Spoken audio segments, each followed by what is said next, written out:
Squeegee Podcast, episode 10, with Jay from No Sweat.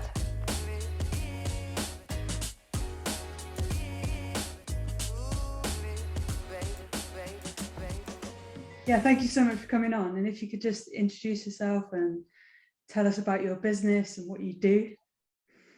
So my name's Jay. I come from an organisation called No Sweat, which is primarily an anti-sweatshop campaign group that runs a t-shirt project that is slowly growing into a bit like a genuine t-shirt business. Our intention was to set it up. It's essentially an extension of our campaign work, like pushing for better conditions in the garment industry. We decided after 20 years of campaigning that we're getting a bit fed up with this situation, and we might as well have a go ourselves. So yeah, we set up the business to kind of create an example of how things should be run and show that the way that things should be run can be run. Yeah. I think that's really important, isn't it? Because like, as someone who's an activist or campaigning against something, sometimes you might feel like you're always just pulling down other people's, like the bad things that they're doing and highlighting the bad things instead of like making change from within. So yeah, it's funny how you like didn't describe yourself initially as a business, because businesses have like might have negative connotations of just being purely profit driven. So absolutely, yeah. There's an interesting thing there, because where the t-shirt project's grown and become popular, we occasionally hear people call us like other t-shirt company and stuff like that, and it's always a bit like, no, we're activists.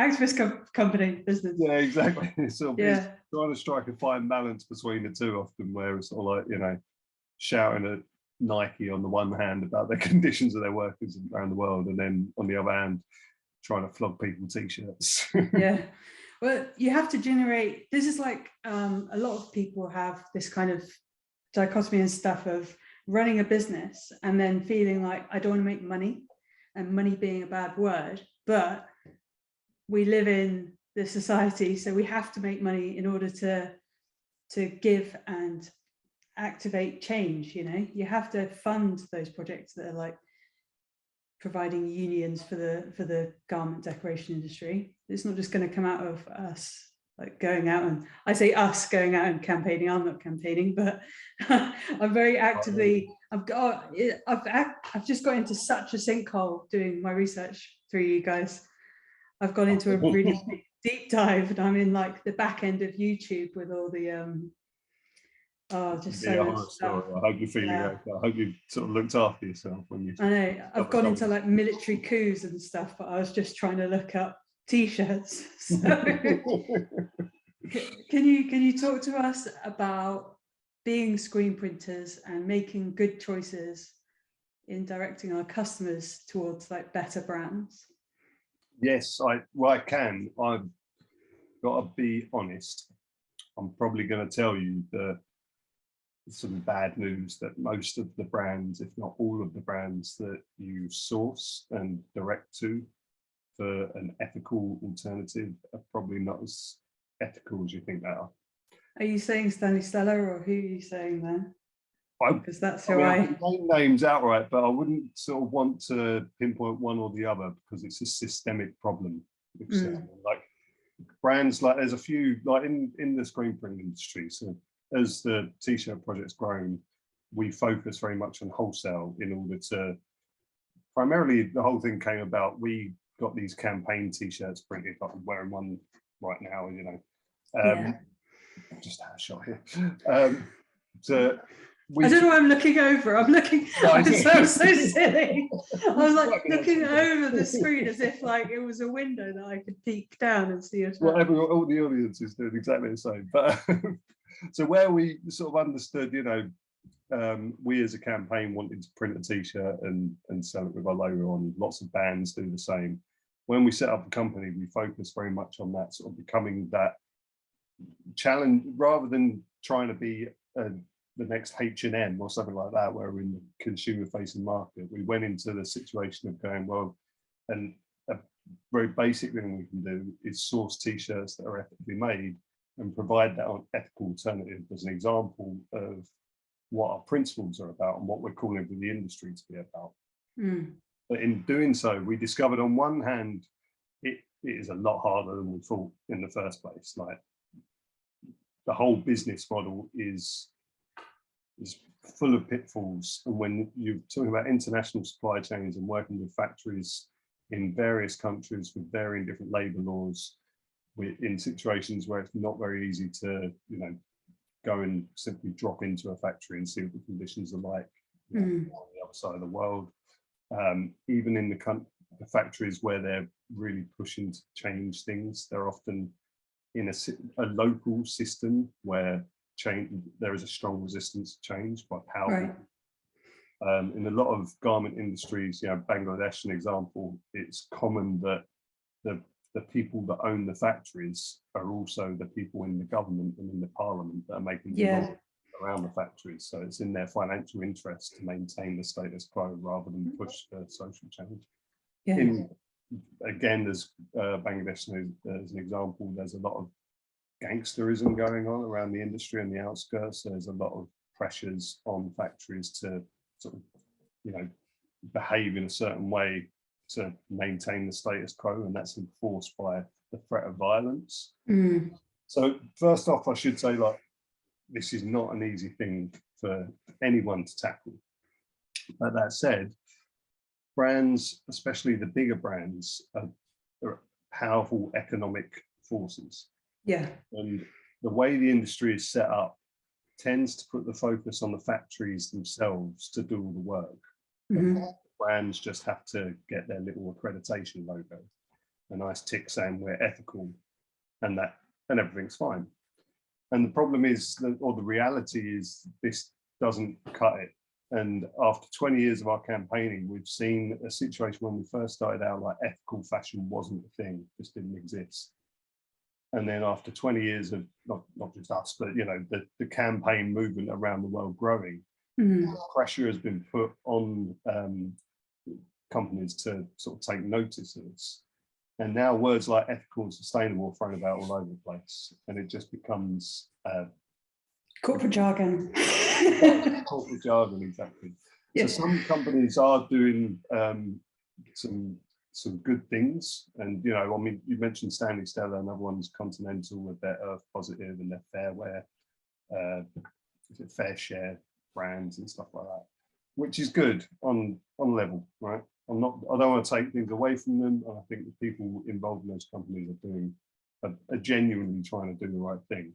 There are other companies that are much bigger that are definitely not very interested in doing the right thing, and maybe have shareholders and commitments to those shareholders where they can't really do the right thing because they need to make a profit, essentially.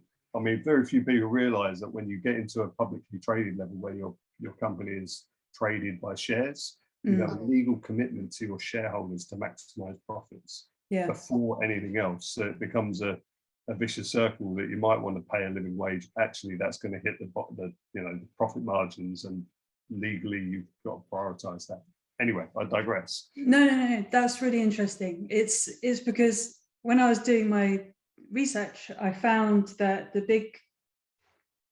because also people share factories, so it's not just like you can't, certain brands, like certain factories seem to work for like multiple little brands inside them, so then it's even more complex. So like the difficulties that you have found starting No Sweat and actually getting it as ethical as possible are the same things that allow the big brands to kind of sneak in and take advantage of those kind of circumstances. So like they can see a little bit of well, not a little bit, they can see like disorder in the community and like military coups and that type of thing, and then they can take advantage of the poverty in those areas, and then the standards that they're trying to say that they're hitting are governed by people who are being corrupt in the government and giving them those accreditations. That's just like, exactly. I don't know how you get out of it, apart from what are the reasons is it just wages as to why these kind of jobs can't be done in like the UK and stuff? Largely, I mean, a lot of this goes back to sort of like, dawn of globalization, if you like. You know, if you go back to like probably the 80s now, but in sort of terms of campaign world, in the late 90s, anti-globalization movement was a thing. And that term sort of died away a bit, but that was all about jobs being shipped overseas. And it just largely came down to that issue of companies' bottom lines, you know, their profit margins. So they realized that if you go to a country in what we call the global south, in sort of, you know, producing countries where wages are typically a lot lower, and up your profit margins. And that became the main part of capitalism, was to make everything transnational, so that therefore you can move your company around and maximize your profits. So a lot of our early campaign work was around Nike and how we get, you know, the CEO would be getting paid X million pounds a year or whatever, and it was the equivalent to their entire workforce in Indonesia. And it was just a disparity there that, you know, how is this even possible? And the sad news is that that is not changed to this day. So a lot of it is economically driven, I think, right? But the problem with, I think, where it becomes, what I was saying about the situation with ethical companies that are doing their best, is that despite the efforts they're making, like I said, the focus is on the factory to implement the change, rather than the brand to pay extra to implement the change. So this is why we see a lot of, you know, you pay more for an ethical t-shirt, but you don't pay that much more.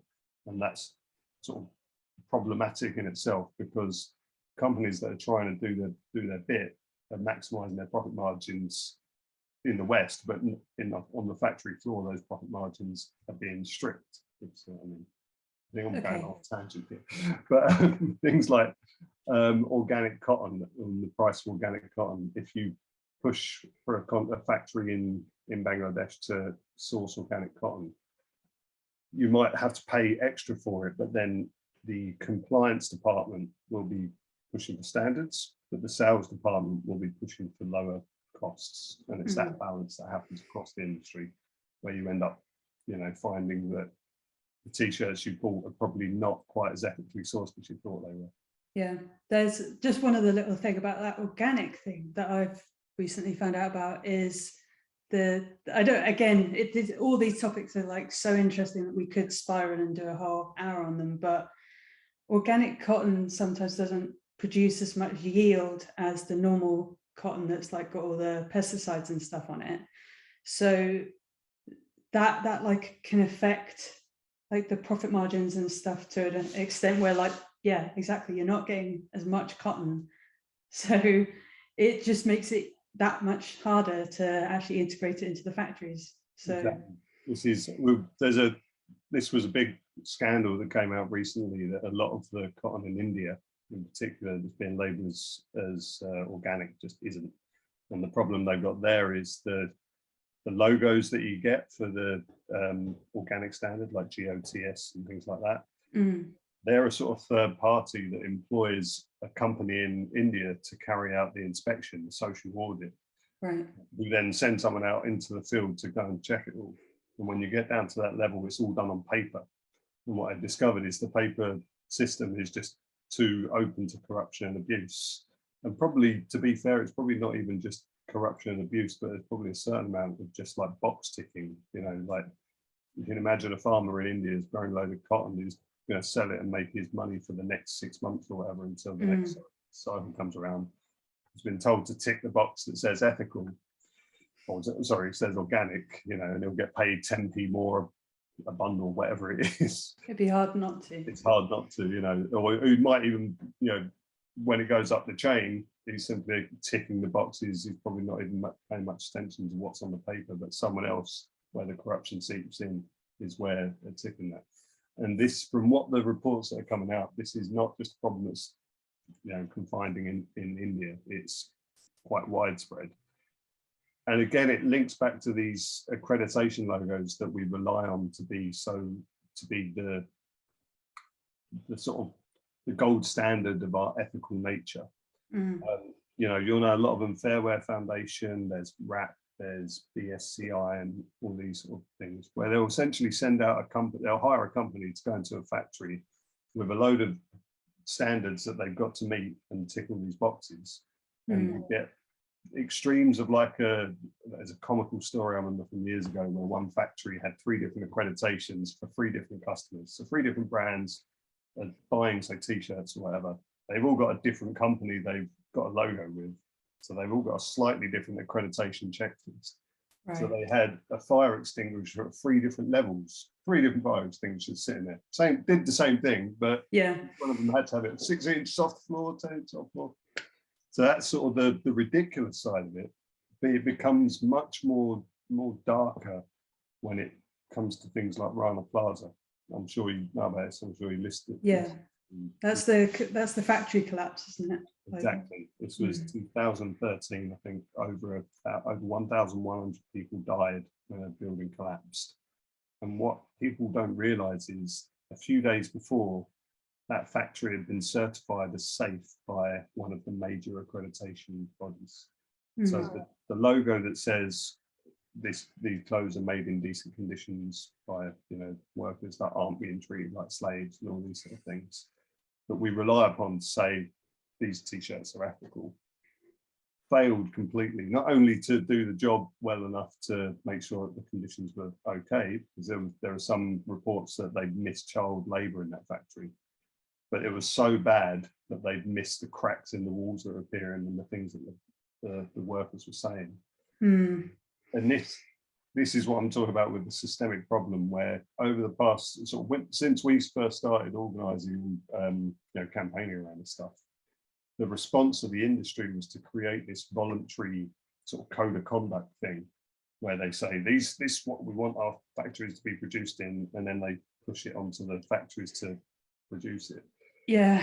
And it's basically not fit for purpose. And that's not my term, that's a term by a group called MSI Integrity that did a 10-year study into about 40 of these ethical labels.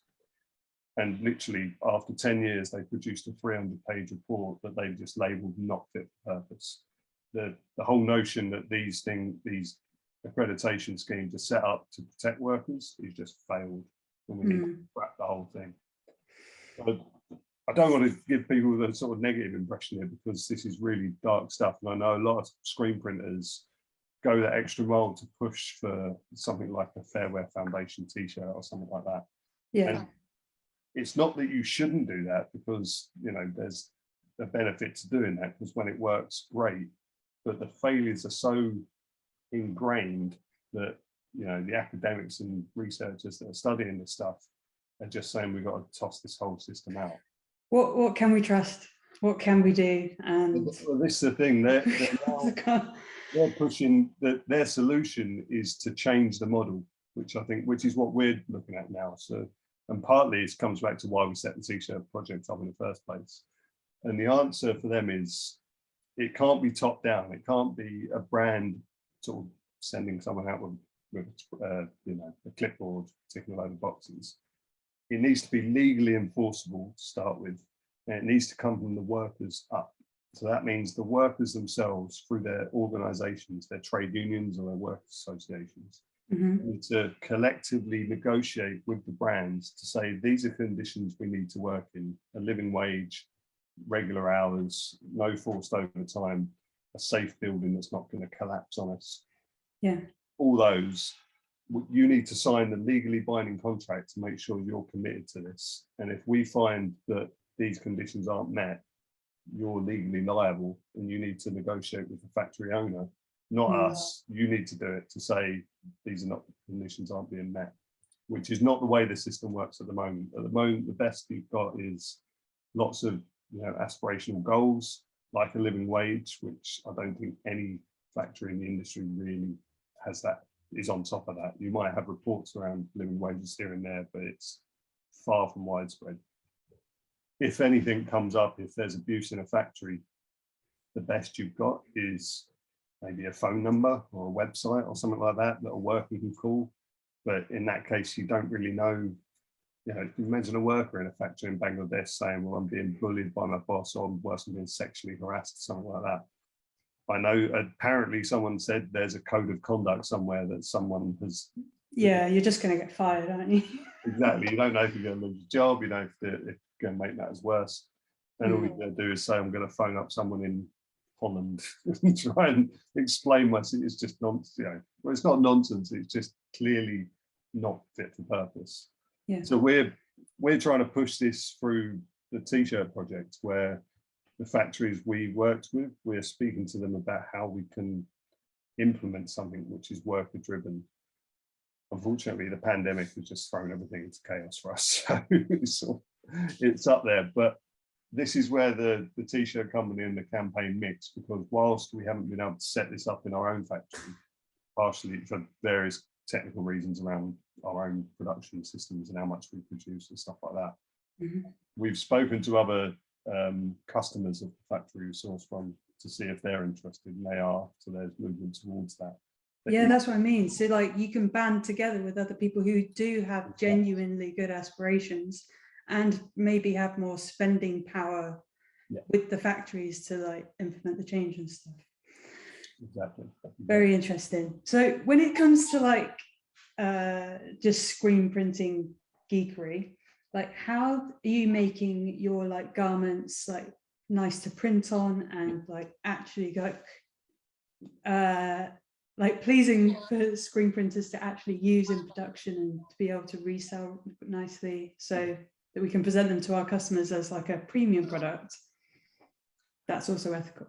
I've got to be honest, this is where I sort of fell down in the sort of T-shirt business side of things, where I show myself as the activist, but not really a T-shirt expert in any way. So from our perspective, what we did, we worked primarily with a company called Operagio, which were set up after the Rana Plaza collapse. They're amazing people that technically the owner of the factory, the manager, was part of the rescue workers who pulled people out of the rubble.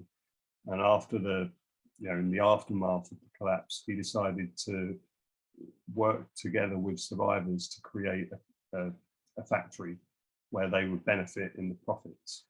And it's gone through various phases. It started out as a workers' co-op, but the structure in Bangladesh didn't quite work. And that it ties in with that system of, dealing inside the issue. They had their factory burned down because of the way they're operating. Some gangsters came in and torched the place, and basically heard them because of the way they were operating as an ethical thing. Oh God. Yeah, so they restructured, they moved to a different part of the country and all sorts of things. But so when we sort of like approached them, we sort of found them and said, look, this is what we're about. We love what you're about. We'd like to source from you, but we're kind of novices here. What can you help us? They were the ones that really guided us through the process, sent us out the pre-production, the development samples and the pre-production samples. And we sent out some test samples to some local printers. Like you've interviewed one guy, Reno Sangre, Sangre as an example. From what I understand, it's the soft combed cotton. You probably know more about this than I do. Yeah. That is the smooth surface that we want. Yeah, it's the thing that makes it stand out as a very nice T-shirt to print of. A printer in Scotland really commented when we introduced a new range. We went from a 180 gram T-shirt down to a 160 gram T-shirt, and that was very much a business decision that we realised the most popular of the competition was often a much thinner T-shirt. And in terms of, if you've got a band or a company or a charity or something that wants 1,000 T-shirts printed, they're not really looking for the quality standard that you might get in, on the high street. The quality thing you're talking about there is like, it's quite difficult to describe to people, because if you're just using really shitty cotton, then like if the strands are really short and it's a thin shirt, that's just pure crap and it's going to rip. You can't even pull the little tagless label out of the crap brands because you'll leave a hole. That's like one side of thin shirts. But then if you're using like nice long strain cotton that's been like combed and it's been treated well, then the thinness doesn't matter as much because you're still getting the strength Yeah. So yeah, if it's like you can still have a strong, thin t-shirt and it be high quality. Yeah. That's it, exactly. And I think that was I imagine he didn't say it in those words, but he basically said, when I said we're going to introduce this, will you check it out? And his response was, is it going to be as good quality? Because at the moment, what you're producing is beautiful to print on. We love it, and we don't want to lose that. You know, my confidence said, yeah, it's going to be great. That's why I'm sending you the sample. Yeah. But I think it was I think the issue of the business decision going down to that is that a lot of organisations, you know, imagine that a big customer for us is the trade union movement. And if they want to get a campaign t-shirt printed against Amazon or something, you know, Amazon, they're exploiting workers somewhere, they've got some action on Amazon thing going on. They're not too bothered about it being an ultra heavy 120, 200 GSM that's going to last for years. It's just about getting their slogan out in the public eye. So that was our balance of trying to say, okay, we need a heavier quality t-shirt. We also need something thinner that's therefore cheaper, and that people can, turn to if they want something that's much more about the statement they're trying to make than the quality. Where a band, for instance, that's going on tour, they want to make sure that their fans are buying a souvenir, and they want that souvenir to last a long time. So the quality of the print has to last, and the quality of the t-shirt has to last. Yeah. So another thing on the quality side is all our t-shirts have a side seam, which I understand in the technical stuff is a good thing. Yeah, side seam is like the number one thing that we look for. We're just like side seam, check, stretch, check, and then if it's nice and soft. And so you work with like a lot of like punks and stuff.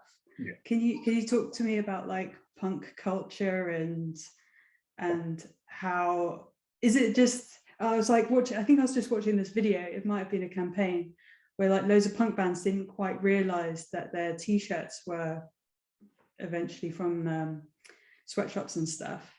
And then they're like, well, we can't be punk and have sweatshop t-shirts, so we need this alternative. Can you talk to us about like your involvement in the punk scene? Yeah. I think the video you're thinking of is the Punks Against Sweatshops. Yes. Where there's no sweat is the campaign side of things I've been working on for years, and the t-shirt project came out. But back in the day, like around the mid 2000s, I was putting on a lot of punk gigs as benefit gigs for No Sweat. And at some point I wanted to do something that wasn't No Sweat related, but was in the punk world. But it was still kind of politically progressive and all that. So we set up something called Punk Ethics, which was a little collection of me and a couple of friends to do some quirky activisty stuff in the punk world. What we did was the main primary thing was a punk gig on the beach of the River Thames with the comedian Mark Thomas. You remember Mark Thomas from Channel 4? Anyway, he was like a comedy activist from the 90s. Okay. Sorry, I don't know. That's right. He's still around, but he's a great guy. So he was doing a big sort of comedy activist thing around the private enclosure of land in terms of like corporations taking over. So I'm not sure where you're based, but you probably know the South Bank in London, yeah? It's like all the cultural places where museums are, Tate Modern and all that. Yeah. That whole strip that you walk along isn't public land. It's actually private land that you're allowed to walk on. So his whole comedy thing was about, this you think it's public, but it's not.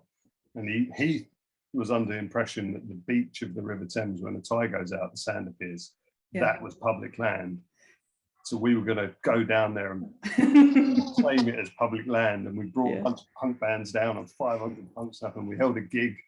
And the police came and said, "This is the Queen's land." And you're not. So we negotiated. Well, this Swan owns this bit. We sort of did funny sort of like activistic stuff like this. We did a whole punk letter against Brewdog, the punk beer, for using the word punk, because they were found to be bullying various people. Since we did this, it's got a lot worse. It turns out there's a culture of like serious. Yeah, they got screwed in the press recently, didn't they? Yeah. So and we, before that sort of came out, they were bullying some shop that wanted to use the word punk in their name or something like that. So we wrote a mock cease and desist letter from punk. We got all these punk bands around the world saying, you know, like, oh, that's really cool. Enjoy your lager, but you know, you're not the real punk. We are.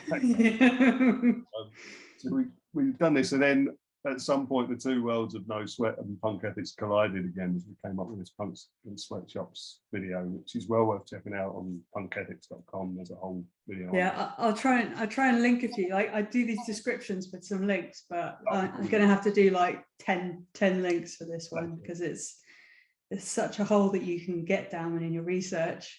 Absolutely.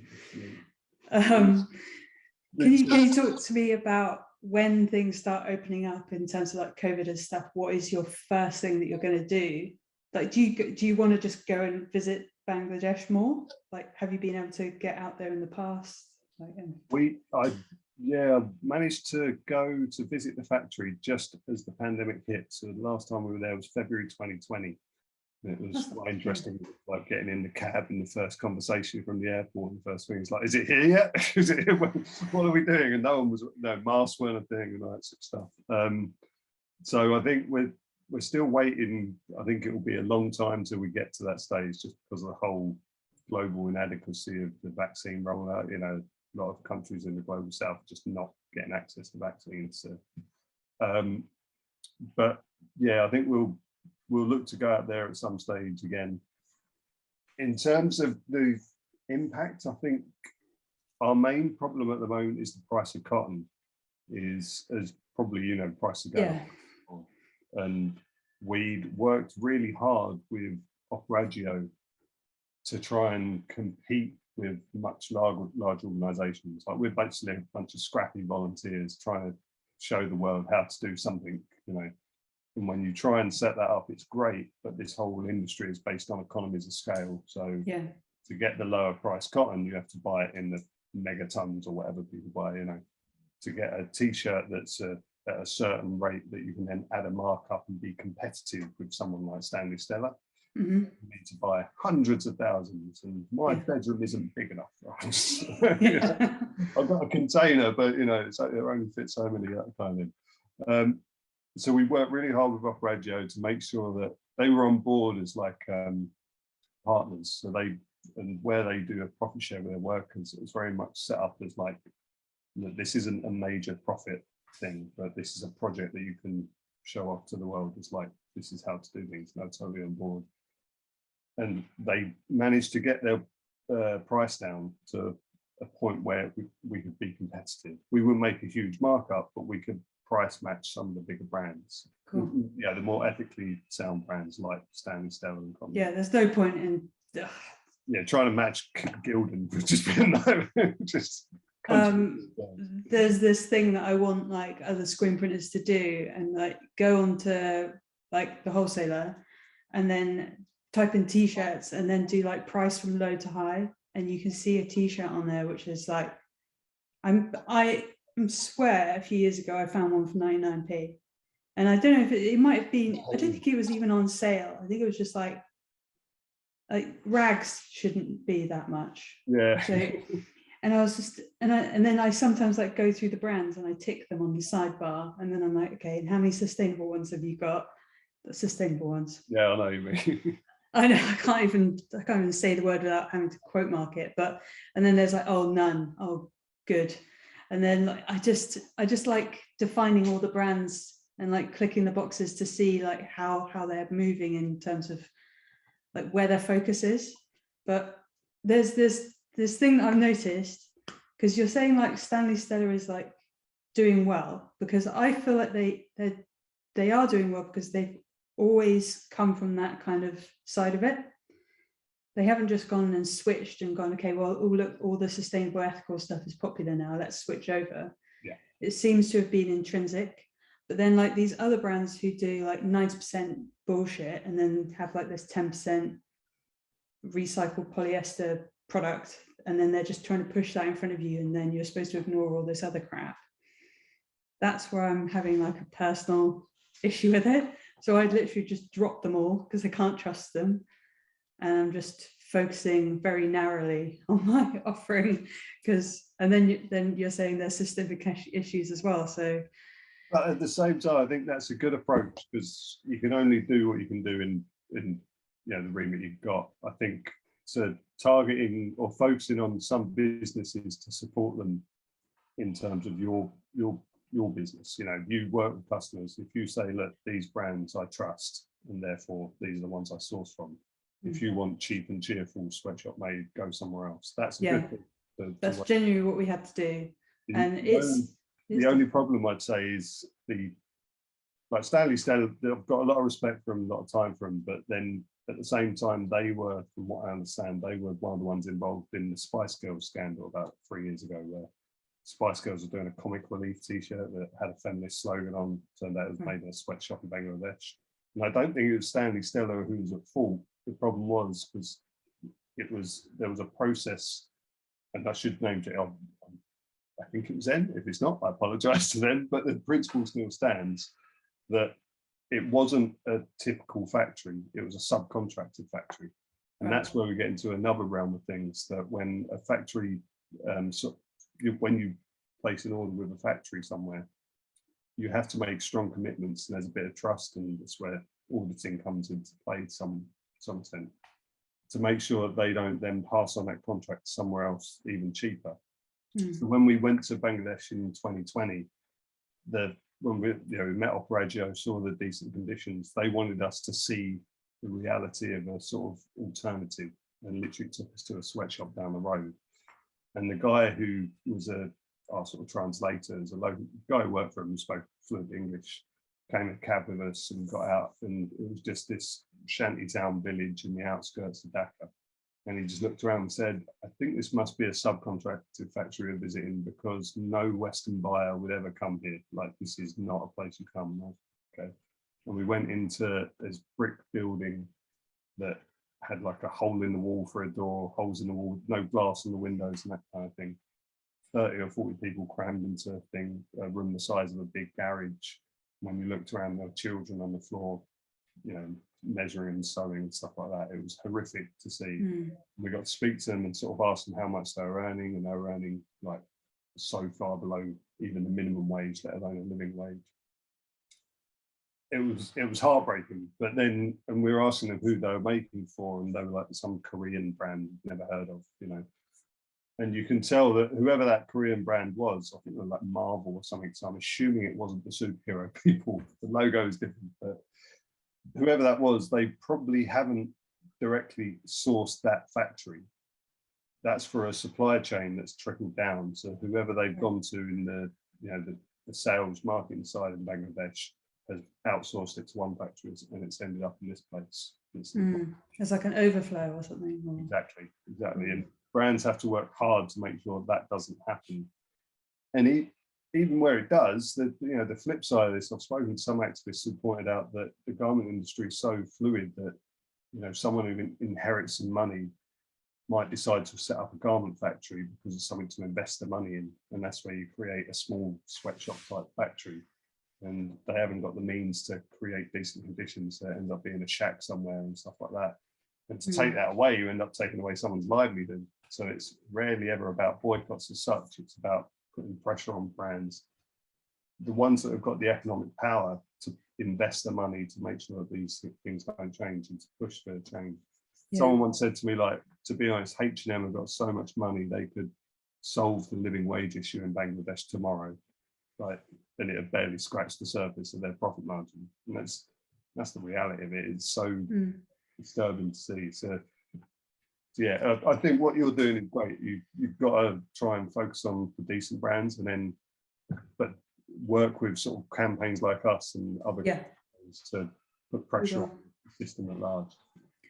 That's you touched on something that's really interesting. It's like this responsible retraction of these factories from these like problematic areas, because it is still putting like food in people's mouths when they're working.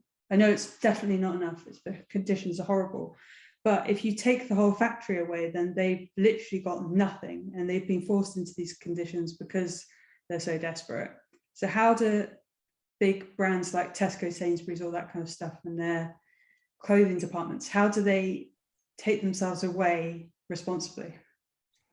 It's a tough one. So, I mean, this is an interesting one because of the situation in Myanmar, which used to be called Burma, yeah, where you mentioned about military coups. Yeah. A target for us at the moment. We've joined with a group called Global Women's Strike to create a campaign called Myanmar Military Never in Fashion. Yeah. Our website around it, where we've got a statement. We've got 170 groups around the world to sign the statement. And the reason why we've done that is the trade unions on the ground in Burma, in Myanmar, are calling for international brands to leave and leave responsibly.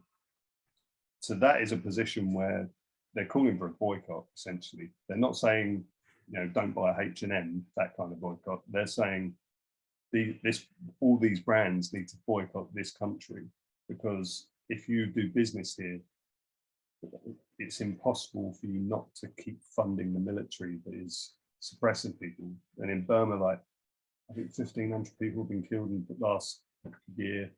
300,000 have been internally displaced. About 10,000 have been locked up in jail. It's a horrific situation. Mm. And this is how they're being funded, like the fashion industry, and what other industries are they? It's not, I mean, it's an indirect thing in terms of the fashion industry, because the military aren't directly like in ownership positions. Like they're much more, the funding comes much more from the gas and oil industry, which is another area that needs sanctions and companies to pull out, which is a whole lot of campaign. But the fashion industry, the brands are, sorry, the trade unions are calling for it on the ground, because there's no, it's now impossible to do the due diligence needed to protect workers. There was a Primark factory where people apparently got shot in the wake of the coup last year. There's been numerous instances where workers who've been involved in the protests, because there was a mass uprising in Burma in last year when after the coup happened, it's been violently suppressed. Workers that were on strike and involved in what they call the civil disobedience movement are now being hounded by the factory managers and being chased out of their jobs, or being handed over to the police and being arrested and end up in prison. So when you're in that situation, the trade union's saying it's impossible to do business safely here, so you just have to leave. So we're calling for the brands to work with the trade unions to, like you say, do a responsible exit, which involves paying compensation, working with the trade unions to make sure all contracts are settled, not just cutting and running, and then ideally setting up a compensation scheme so that those workers have some form of income as they pull away. Because they're not being asked to like just leave and never come back. They're basically saying your presence here lends its credibility to this military that's taken over. So you can't do that. So you need to leave. But you need to leave until democracy is restored, and then you need to come back. So by maintaining the ties with the trade union movement, with the workers on the ground and the factory owners that are, not involved in the military, to the extent they can be assured that that's the case, maintain some sort of like, basic compensation scheme or something like that, because Tesco's going to afford it. Tesco's a multinational company with millions of dollar profits. I know, but do you think like if these companies do it, then they could just use it as a positive publicity spin, or look at what we did, look at this amazing thing we did? Because surely they're like grasping at straws with some of these campaigns. They could absolutely do it. The hope is that if they tried, I'd even say they almost want to do that, because the only reason that they do something like we're calling for is to get good publicity out of it, which is fair enough in one sense. It's from our perspective, you might as well just go brands A again. But that said, if you're a garment worker on the ground losing their job because Tesco's is pulling out, they might not care if Tesco's is going to make a bit of good PR out of it, as long as they get some sort of compensation. Sort of thing. It's like the whole greenwashing thing. It's like there's wholesalers and trade magazines that are taking a lot of money from these huge corporations, but there's a certain extent where you kind of feel like you need to be involved in those, and it's kind of like, I need to get my product, I need to get it quickly. And like, how do you separate yourself out from that? And that's probably why you're not in those wholesalers and stuff, right? Yeah. In terms of this kind of boycott idea, like No Sweat has always had a policy of never calling for a boycott. when it came to like, you know, Bangladesh or something, or India, where if H&M were found to be using a real sweatshop like the one I described earlier, we wouldn't say pull out instantly, you know, and call for a boycott against them. The big thing back in the day was if you called a boycott against someone like H&M or Nike, all they would do is shut down that factory and move to another country. And that means the workers end up in poverty. Because there's always poverty. You can always... You know, and then they set up shop somewhere else and do exactly the same again until we find out about it and do the same bit, and the cycle repeats itself. And you're not helping the people on the ground. So the answer is to support the trade unions and basically say, you need to allow workers to organise, you need to allow them to have collective bargaining agreement, you need to ensure this. This is what I was talking about earlier, where it's the solution to the problem is the only way we can solve this. The difference with Burma or Myanmar is that it's the workers themselves that are calling for it. And so conversely, if where we're refraining from calling from a boycott with a sweatshop in Bangladesh.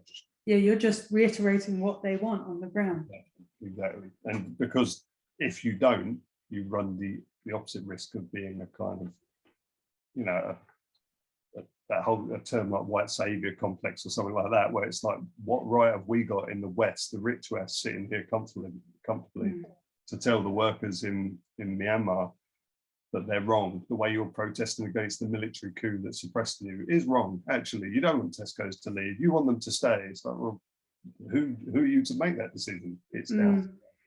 So that's why we're calling this campaign, but don't always call for a boycott across the board. Yeah, it's horrible how countries get kind of this stigma around them for being like poor or desperate, or like, you know, someone who we should put sympathy on all the time. Because I remember like being a kid and seeing these kind of like charity campaigns, and it was always like, you know, kids in Africa like starving to death, and then it's like this horrible impression that's left on those countries when it's not really fair, because they have got, you know, they've got lots of self-respect and stuff, and it's like, I don't want really like Myanmar and stuff to have those kind of connotations with them all the time. So it's kind of like, it's tricky. You're kind of like, you have to put a spotlight on it, but then you have to think, this isn't them, this is just something that's happening to them.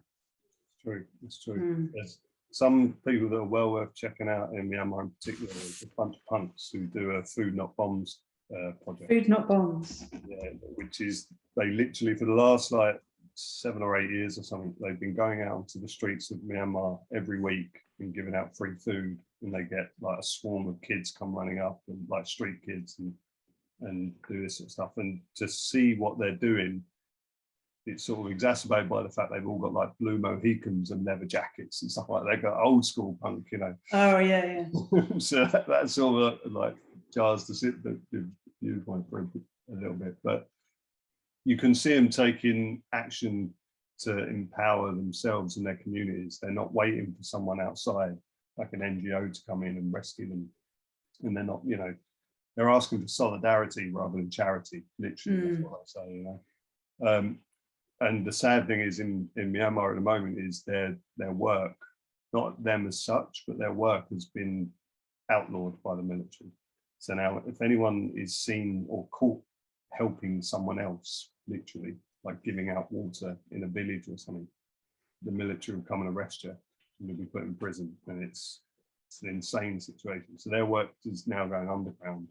So as part of the Punketics thing, and No Sweat to some extent, we're helping a group of international supporters set up a crowdfunder, which I'd love to send you the link to raise money and funnel it to get out there. And it's a similar thing through No Sweat and fundraising through them. We've been trying to get money out to the trade unions out there to help, who have also been declared illegal. It's another reason why we're calling on brands to get pulled out. The trade unions aren't just sitting there saying this quite casually. They've been declared illegal by the military, and in one case they've been declared, one trade union has been declared a terrorist organisation just for standing up for workers' rights. So yeah, I'm sorry, I'm getting off track. No, you're not. Genuinely, I think this is going to be like the most interesting episode for us, because we don't get to ask these questions, and sometimes we get stuck in the day-to-day and like what people are asking for, and like, oh, I'm going to go somewhere else if you don't provide this shirt, and you're like, working. So I'm in a really good position that I could just say, oh, fuck it then, go away. But I'm talking to like big American studios where they can't operate unless they take on these jobs, where they're forcing through these companies' brands, and they're like, I'm not going to give you the money unless you print it on this exact shirt. So it's like they're reducing the percentages of how much they're having to use and rely on those brands, but they have to in order to stay afloat. And that's the kind of like juxtaposition they've got. But I'm just glad that you're a possibility for us, and you're kind of like sorting throughout all the jargon and the guff for us so that we know what we're dealing with. So I really appreciate you coming on and talking to us about it. I mean, what I don't want to do is leave this. I mean, it's been a great conversation. I don't want people to feel like jaded or disempowered or anything. No. People are doing their best to do good things they can, and they should do. They just need to work with organisations like No Sweat and take notice of the campaigns that are going on, and take notice of the whitewashing, the greenwashing that's going on, to make sure they're in a position to help change it. Like for me, this conversation is great because I rarely get a chance to speak to the industry, if you like. You know, in a campaign sense, we're standing outside Gap shouting at poor sods doing their shopping, suddenly getting a leaflet for us. So to talk to people where it's business to business is great, because it's seeing what the possibility is for action on the inside, like you say. Yeah. Well, no one buys it. If you're talking to consumers, they can only buy so many shirts, but we're the people who are buying tens of thousands of shirts. Exactly. So if you change our minds, even like 10%, even if us screen printers in general, like just shift it a little bit, then that's going to see a huge change on the ground. And it's going that way anyway. We can just like speed it all up together and get there faster. So I mean, one idea could be, just a bit off the cuff, but if all the screen printers that watch this took the time to send an email to their main t-shirt supplier, say it's Gildan, for instance. Gildan has recently been outed for their operation in Haiti. Thousands of people were on strike this past couple of weeks. And it turns out they're getting $5 and they want $15. That's not an hour, that's a day. Their minimum wage is less than $5, and they're calling for a minimum wage of $15. And one of the main customers there is Gildan. So Gildan, who do a lot of greenwashing to try and present themselves as ethical, despite being the biggest t-shirt manufacturer in the world, are clearly not doing what they say they're doing when it comes down to their workers in Haiti. So like, if everyone sent an email to Gildan and go, what's this I hear about the $5 a day wage you're paying your workers in Haiti?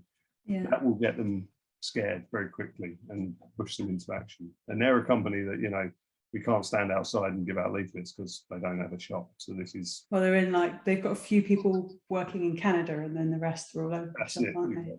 Exactly. So, yeah, that's really interesting. I got a bit angry the other day when I saw your post, and I put it on the story, and I was like, let's suck the air out of this. And I was like, oh God, where did this inner activist come from? That was brilliant. That was fantastic.